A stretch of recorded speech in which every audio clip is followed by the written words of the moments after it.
बदलते भारत की शान।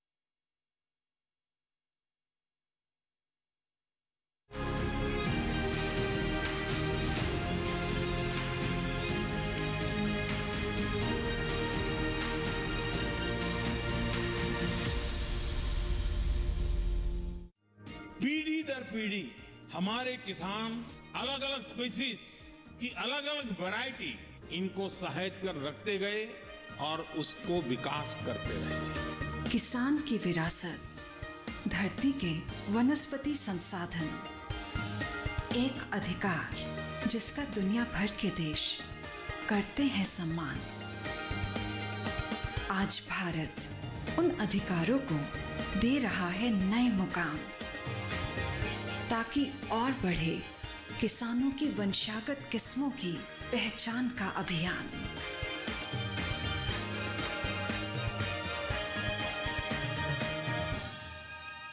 नमस्कार, दूरदर्शन किसान के कार्यक्रम कृषि दर्शन में मैं अदिति शर्मा आप सभी का स्वागत करती हूं। हमारे इस कार्यक्रम में हम कृषि जगत में होने वाली हलचलों की जानकारियां आप तक पहुंचाते हैं। कुछ बदलाव होते हैं उनसे आपको रूबरू करवाते हैं ताकि आपके लिए वो फायदेमंद साबित हो सके। और इसके लिए लेकर आते हैं हम हमारे तीनों सेगमेंट्स, विज्ञान और किसान, कृषि स्टार्टअप और फार्मिंग इंडिया, और साथ ही कृषि भवन से रहती है कुछ अहम जानकारियाँ। तो फिर आज के हमारे इस कार्यक्रम में क्या कुछ है खास, जानने के लिए आइए आज के एपिसोड की शुरुआत करते हैं। किसान भाइयों बहनों, किसान क्रेडिट कार्ड हमारे कृषि एवं किसान कल्याण मंत्रालय की एक बहुत ही महत्वाकांक्षी योजना है। हमारे किसान इससे कैसे जुड़ सकते हैं, कैसे लाभान्वित हो सकते हैं, इसके बारे में विस्तार से जानकारी दे रहे हैं कृषि भवन के डीडी किसान स्टूडियो से कृषि एवं किसान कल्याण मंत्रालय के क्रेडिट विभाग के अवर सचिव अनिल कुमार मीणा जी। क्या कुछ कहा है उन्होंने, आइए दिखाते हैं आपको। घर घर केसीसी अभियान के माध्यम से जितने भी पीएम किसान लाभार्थी किसान हैं उनको केसीसी का लाभ मिले, उसके लिए यह अभियान चलाया जा रहा है। इसके अंतर्गत जिन किसान भाइयों के पास किसान क्रेडिट कार्ड अभी तक नहीं बना है या इस केसीसी कार्ड का वो लाभ नहीं ले रहे हैं, तो ऐसे किसानों को चुनकर किसान क्रेडिट कार्ड का लाभ दिलाने के लिए यह अभियान अभी चलाया जा रहा है। जितने भी कृषि मंत्रालय के अंतर्गत जो विभाग हैं, जैसे नाबार्ड इसका संचालन कर रहा है, ग्राम सभाएं आयोजित की जा रही है, सभी बैंकिंग स्तर पर मंत्रालय से निर्देश जारी किए जा चुके हैं कि जो आवश्यक कार्रवाई है किसान क्रेडिट कार्ड को उपलब्ध कराने के लिए वो सभी किसानों को उपलब्ध कराई जाए। किसान क्रेडिट कार्ड में जो भारत सरकार की इंटरेस्ट सबवेंशन स्कीम है, उसके माध्यम से किसानों को 7% ब्याज पर ऋण उपलब्ध कराया जाता है, जिसके माध्यम से किसान चाहे उसको बीज की खरीद हो, खाद की खरीद हो, अन्य घरेलू उपयोग के लिए वो इसका उपयोग कर सकता है। एक अतिरिक्त लाभ जो इंटरेस्ट सबवेंशन स्कीम के माध्यम से दिया जा रहा है, उसमें यदि किसान इस लोन की जो भुगतान है 1 वर्ष के अंतर्गत यदि कर देता है तो उसको अतिरिक्त 3% का लाभ उस ब्याज पर मिलता है, जिससे यह जो ऋण है, जो लोन है, यह उसको मात्र 4% सालाना ब्याज दर पर ही उपलब्ध हो जाता है। अतः सभी किसान भाइयों से अनुरोध है कि भारत सरकार की जो इंटरेस्ट सबवेंशन स्कीम है, केसीसी की जो स्कीम है, इसका लाभ उठाएं और अधिक से अधिक मात्रा में जाकर किसान क्रेडिट कार्ड बनवाएं। जो किसान भाई इससे अभी वंचित हैं वो नज़दीकी ब्रांच से संपर्क करें, अपने पंचायत सचिव से संपर्क करें। एक डेटा भारत सरकार ने सभी बैंक को जारी कर दिया गया है। जितने भी पीएम किसान लाभार्थी से जो छूटे हुए जो किसान हैं, जो किसान जिनको अभी किसान क्रेडिट कार्ड का लाभ नहीं मिला है, वो तुरंत ही नज़दीकी ब्रांच से संपर्क करें। वहाँ के जो आपके ग्राम सचिव हैं, पंचायत सचिव हैं, आप उनसे संपर्क करें और अपना केसीसी कार्ड आज ही बनवाएं।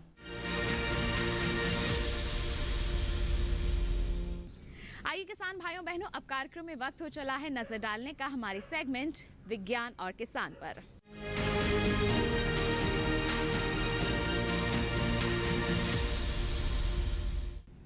हमारे सेगमेंट में हम आपको जानकारी देते हैं कि कृषि जगत में क्या कुछ आधुनिक तकनीकों को लाया जा रहा है और हमारे किसानों को उनसे लाभ भी मिल रहा है। आज हम आपको बताएंगे नर्सरी प्रबंधन के बारे में, वो भी ट्रे में किस तरह से आप कर सकते हैं। जी हाँ, ट्रे में भी नर्सरी तैयार की जा सकती है। बहुत सरल सा तरीका है, बस कुछ सावधानियां बरतने की जरूरत है। तो कौन सी हैं वो सावधानियां, आइए जानते हैं सेगमेंट विज्ञान और किसान में।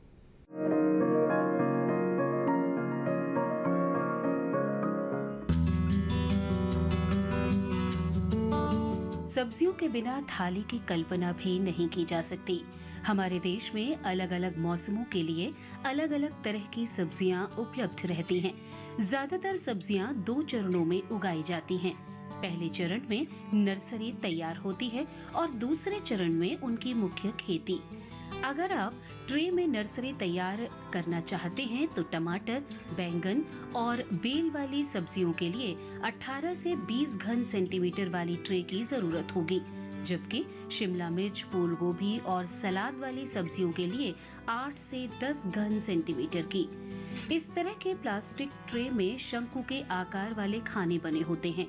शंकु आकार का मतलब है कि ये खाने ऊपर से चौड़े और नीचे की ओर संकरे होते चले जाते हैं। बीज इन्हीं खानों में बोए जाते हैं।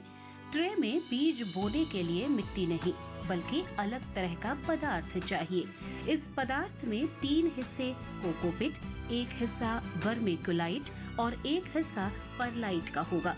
इस मिश्रण को पानी में भिगोकर खानों में भर देंगे और हर खाने में एक एक बीज बोया जाएगा। बुआई के बाद बीज को वर्मिकुलाइट से ढक दिया जाएगा।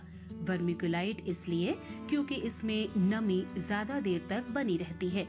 बीजों के अंकुरण के समय तापमान अनुकूल हो तो ट्रे को बाहर भी रख सकते हैं, वरना अंदर रखना ही बेहतर रहता है। गर्मियों के समय दिन में 2 बार और सर्दियों में 1 बार सिंचाई करनी होगी। बुआई के लिए 1 हफ्ते बाद पानी के साथ नाइट्रोजन, पोटाश और फास्फोरस मिलाकर छिड़काव किया जाएगा। इस तरह उगाई पौध 22 से 25 दिनों में तैयार हो जाती है, जबकि आम विधि में ये 1 माह का वक्त लेती है। ट्रे के पौधे मुख्य खेत में रोपाई के बाद जल्दी पनपते हैं और बेहतर पैदावार देते हैं। आमतौर पर रोपाई सुबह या शाम के समय करें। ज्यादा गर्मी हो तो शाम का वक्त ही चुनें। ट्रे में पौध तैयार करने के कई फायदे हैं। एक तो इसमें बेमौसमी पौध भी आसानी से तैयार हो जाती है। दूसरे, मिट्टी जनित बीमारियों का खतरा नहीं रहता। तीसरे, कम जगह में ज्यादा पौध तैयार हो जाती है। और चौथे, पौध को ट्रे सहित कहीं भी लाना ले जाना आसान होता है। इसके अलावा पौधों की बढ़वार एक समान होती है और जड़ें नहीं टूटती। जड़ें न टूटने की वजह से ही फसल जल्द तैयार हो जाती है। ट्रे में संकर किस्मों के बीज की बर्बादी कम होती है और सभी पौधे विषाणु से मुक्त होते हैं। ट्रे में पौध तैयार करेंगे तो उसे बेचना भी आसान होगा और नर्सरी का व्यवसाय करना भी। आधुनिक तरीकों ने खेती को नई ऊंचाइयों तक पहुंचाया है। आज अगर हमारा देश रिकॉर्ड तोड़ उत्पादन ले पा रहा है तो उसमें नई तकनीक का बड़ा योगदान है। ट्रे विधि से नर्सरी तैयार करना भी आधुनिक तकनीक है जो किसानों का काम न सिर्फ आसान बना सकती है बल्कि ज्यादा लाभकारी भी।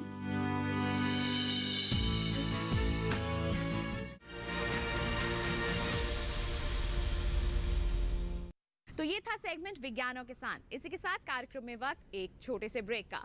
आप कहीं मत जाइए, देखते रहिए कार्यक्रम कृषि दर्शन और बने रहिए दूरदर्शन किसान पर।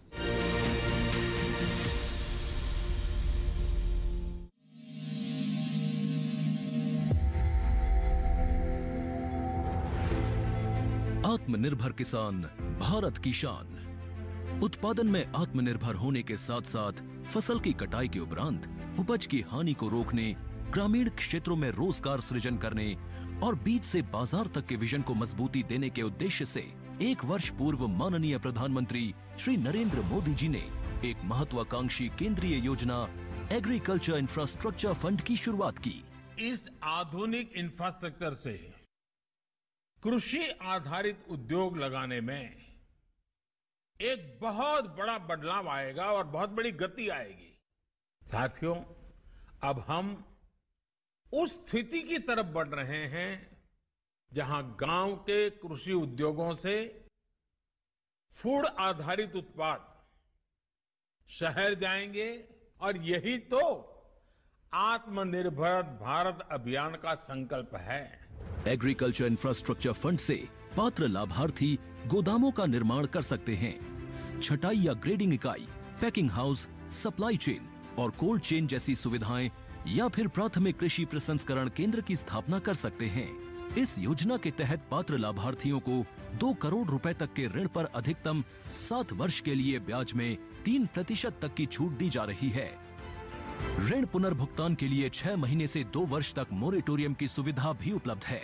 इस योजना ने अब तक सफलता की कई मिसालें कायम की हैं, जैसे कि मध्य प्रदेश के लाभार्थी श्री विपिन त्रिपाठी ने एग्रीकल्चर वेस्ट से बायोफ्यूल बनाने का इनोवेटिव प्राइमरी प्रोसेसिंग सेंटर लगाया है।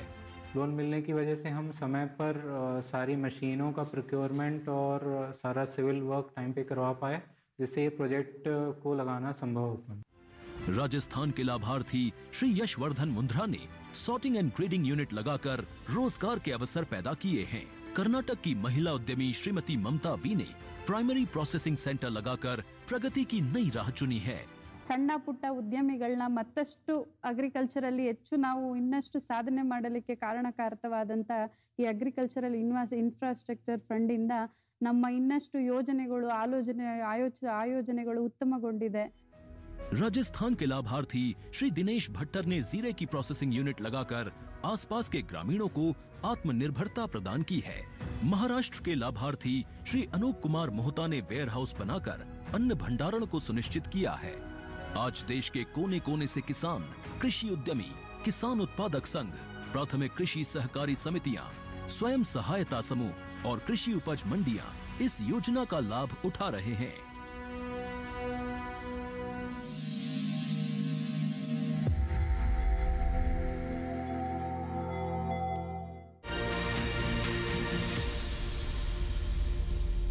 ब्रेक के बाद दूरदर्शन किसान के कार्यक्रम कृषि दर्शन में आप सभी का फिर से स्वागत। आइए अब आपको दिखाते हैं हमारा अगला सेगमेंट कृषि स्टार्टअप।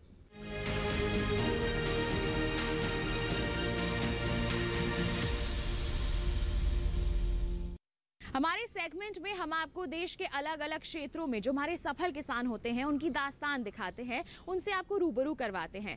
कोशिश यही रहती है कि उनकी कहानी को जानकर आप उनसे प्रेरित हो सके। तो आज के हमारे कौन है सफल किसान, जानने के लिए देखते हैं सेगमेंट कृषि स्टार्टअप।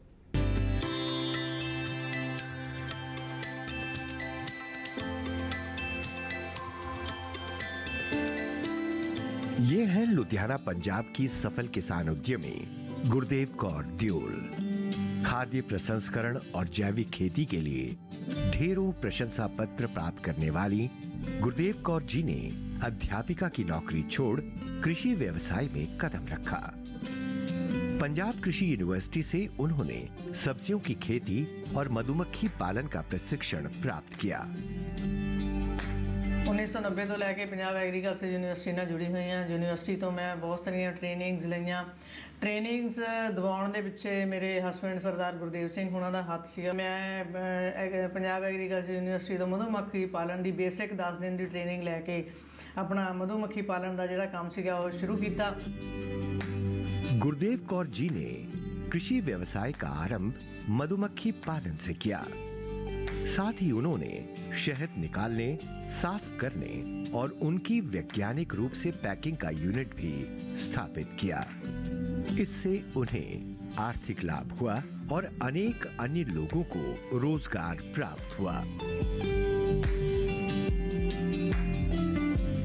2009 ਦੇ ਵਿੱਚ ਮੈਂ ਕੋਆਪਰੇਟਿਵ ਡਿਪਾਰਟਮੈਂਟ ਦੇ ਨਾਲ ਸੰਪਰਕ 'ਚ ਆਈ ਤਾਂ ਮੈਂ ਇੱਕ ਸੈਲਫ ਹੈਲਪ ਗਰੁੱਪ ਜਿਹੜਾ ਕਿ ਬਣਾਇਆ, ਜਿਹਦੇ ਵਿੱਚ ਕਿ ਸਾਡੇ ਕੋਲੇ 10 ਲੇਡੀਜ਼ ਜਿਹੜੀਆਂ ਸੀਗੀਆਂ ਉਹ ਜੁੜੀਆਂ ਤਾਂ ਅਸੀਂ ਪ੍ਰੋਸੈਸਿੰਗ ਦਾ ਜਿਹੜਾ ਕੰਮ ਸੀਗਾ ਉਹ ਸਟਾर्ट ਕੀਤਾ।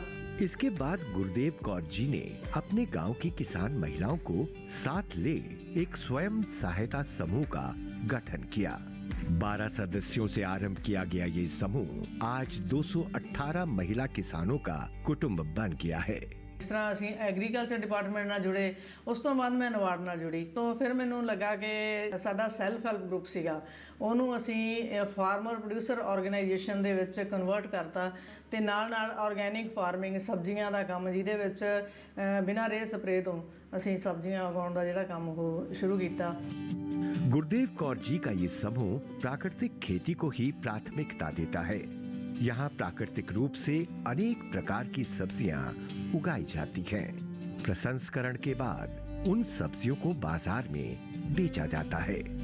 साडी ग्लोबल SHG FPO है, ਜਿਹਦੇ ਵਿੱਚ ਮੇਰੇ ਨਾਲ 218 ਮਹਿਲਾਵਾਂ ਜੁੜੀਆਂ ਹੋਈਆਂ ਨੇ, ਜਿਹੜੀਆਂ ਕਿ ਸਾਡੀਆਂ ਸ਼ੇਅਰ ਹੋਲਡਰ ਨੇ ਤੇ ਸ਼ੇਅਰ ਹੋਲਡਰ ਤੋਂ ਬਿਨਾਂ ਸਾਡੇ ਨਾਲ ਹੋਰ ਮਹਿਲਾਵਾਂ ਵੀ ਜੁੜੀਆਂ ਹੋਈਆਂ ਨੇ।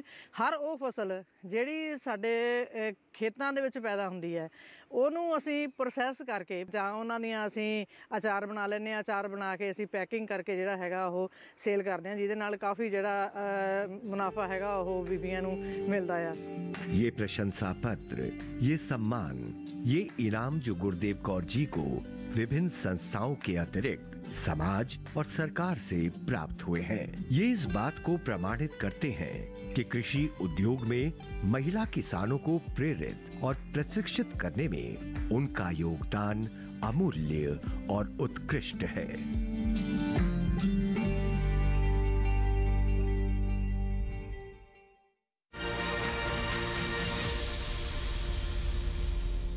तो ये था सेगमेंट कृषि स्टार्टअप। इसी के साथ कार्यक्रम में वक्त हो चला है एक और छोटे से ब्रेक का। आप कहीं मत जाइए, हम जल्द ही हाजिर होंगे। बने रहिए दूरदर्शन किसान पर, देखते रहिए कार्यक्रम कृषि दर्शन।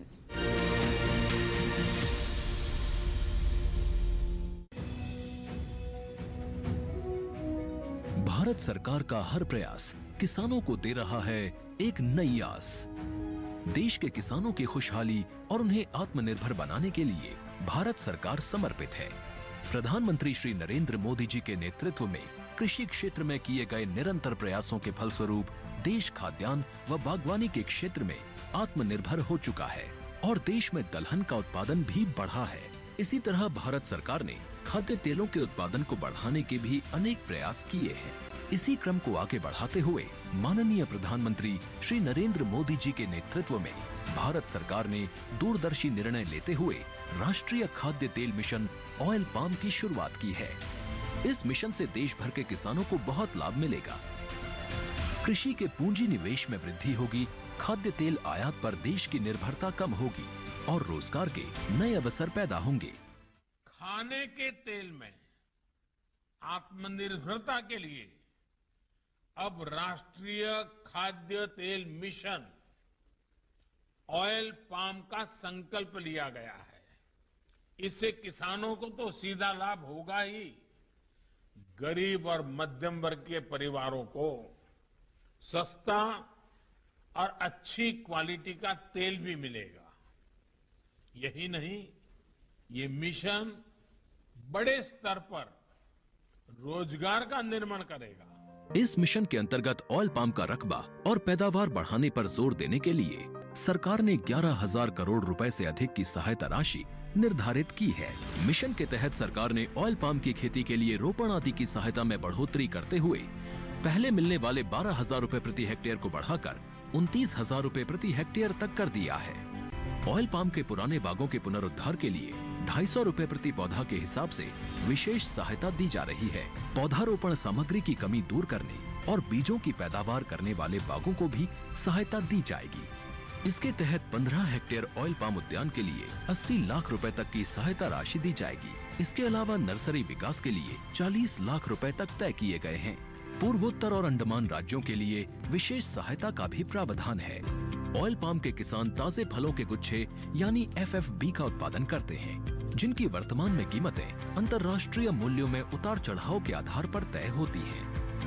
पहली बार केंद्र सरकार ताजे फलों के गुच्छे की कीमत के लिए किसानों को आश्वासन दे रही है। ये व्यवहार्यता मूल्य यानी VP कहलाएगा, यानी किसानों को कोई घाटा नहीं होने दिया जाएगा। व्यवहार्यता मूल्य VP तय करने की शुरुआत 1 नवंबर से होगी और अगले वर्ष 31 अक्टूबर तक जारी रहेगी। इसे ऑयल पाम वर्ष कहा जाएगा। इस योजना के तहत वर्ष 2025-26 तक ऑयल पाम का रकबा 6.5 लाख हेक्टेयर सृजित करने और कच्चे ऑयल पाम की पैदावार वर्ष 2025-26 तक 11.20 लाख टन पहुंचाने का लक्ष्य निर्धारित किया गया है। सरकार के इस महत्वपूर्ण निर्णय से देश में ऑयल पाम की खेती करने वाले किसानों में विश्वास पैदा होगा और वे खेती का रकबा बढ़ाएंगे। इस तरह पाम ऑयल का उत्पादन भी बढ़ेगा, जिससे किसानों की आय बढ़ेगी और ग्रामीण अर्थव्यवस्था भी सुदृढ़ होगी।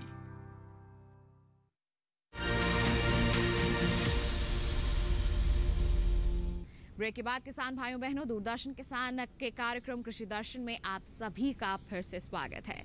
अब वक्त हो चला है कार्यक्रम में नजर डालने का हमारे सेगमेंट फार्मिंग इंडिया पर।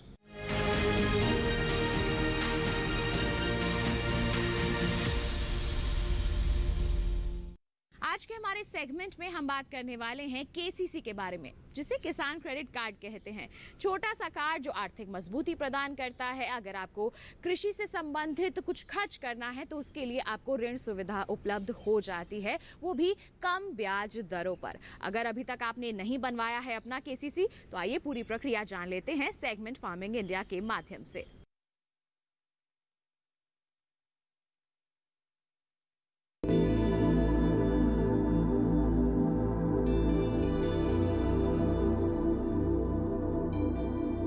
किसान क्रेडिट कार्ड योजना 1998 में शुरू की गई थी। इसका उद्देश्य किसानों को कृषि गतिविधियों के लिए बिना किसी बाधा के समय पर ऋण उपलब्ध कराना था। भारत सरकार किसान क्रेडिट कार्ड के तहत किसानों को ब्याज पर 2% की आर्थिक सहायता देती है और समय पर ऋण चुकाने वाले किसानों को 3% की प्रोत्साहन छूट देती है। इस तरह केसीसी पर सालाना ब्याज दर 4% आता है। सभी योग्य किसानों को उनके कृषि कार्यों के लिए आसानी से और समय पर कृषि ऋण प्रदान किए जाएं, ये सुनिश्चित करने के लिए सरकार ने किसान क्रेडिट कार्ड योजना शुरू की। इसका उद्देश्य किसानों को कृषि के लिए उत्पादक सामग्रियों जैसे बीज, उर्वरक और कीटनाशक आदि खरीदने के लिए सक्षम बनाना है। सरकार ने किसानों के हित में बड़े कदम उठाते हुए 2019 में केसीसी में ब्याज दर में आर्थिक सहायता का प्रावधान शामिल करते हुए इसका लाभ डेयरी उद्योग समेत पशुपालकों और मछली पालकों को भी देने की व्यवस्था सुनिश्चित की है। किसान क्रेडिट कार्ड के दायरे में किसानों को लाने के लिए फरवरी 2020 से एक विशेष अभियान चलाया जा रहा है। वर्ष 2012 से केसीसी योजना को और सरल बनाया गया है। इसके तहत लाभार्थियों को एटीएम सक्षम डेबिट कार्ड के प्रावधान सहित एक बार में दस्तावेजीकरण की सुविधा, सीमा में निर्माण लागत में वृद्धि और सीमा के भीतर कितनी भी संख्या में निकासी आदि की सुविधाएं दी गई हैं। सार्वजनिक क्षेत्र के बैंकों और नाबार्ड से प्राप्त सूचना के अनुसार इस अभियान के तहत 29 जनवरी 2021 तक देश भर के किसानों को 1.76 लाख करोड़ रुपए की खर्च सीमा के साथ 187.03 लाख केसीसी स्वीकृत किए गए हैं। किसान क्रेडिट कार्ड की वजह से किसान अपनी फसल का बीमा भी करवा सकते हैं, जिस किसी भी कारण से अपनी फसल नष्ट होने पर उनको मुआवजा भी दिया जाता है, जैसे बाढ़ की स्थिति में फसल का डूब के नष्ट हो जाना या सूखा पड़ने पर फसल का जल जाना आदि सुविधाओं में यह किसान क्रेडिट कार्ड बहुत ही ज्यादा काम आता है। इसकी वजह से किसान लाभ उठा सकते हैं। सस्ती ब्याज दर पर लोन उपलब्ध कराने के इस अभियान से न सिर्फ किसानों की आय में बढ़ोतरी होगी, बल्कि इससे ग्रामीण अर्थव्यवस्था को मजबूती मिलेगी और कृषि तथा इससे जुड़े क्षेत्रों में उत्पादन बढ़ेगा। साथ ही हमारे देश के लिए खाद्य सुरक्षा सुनिश्चित करने की दिशा में भी इस मुहिम की विशेष भूमिका होगी।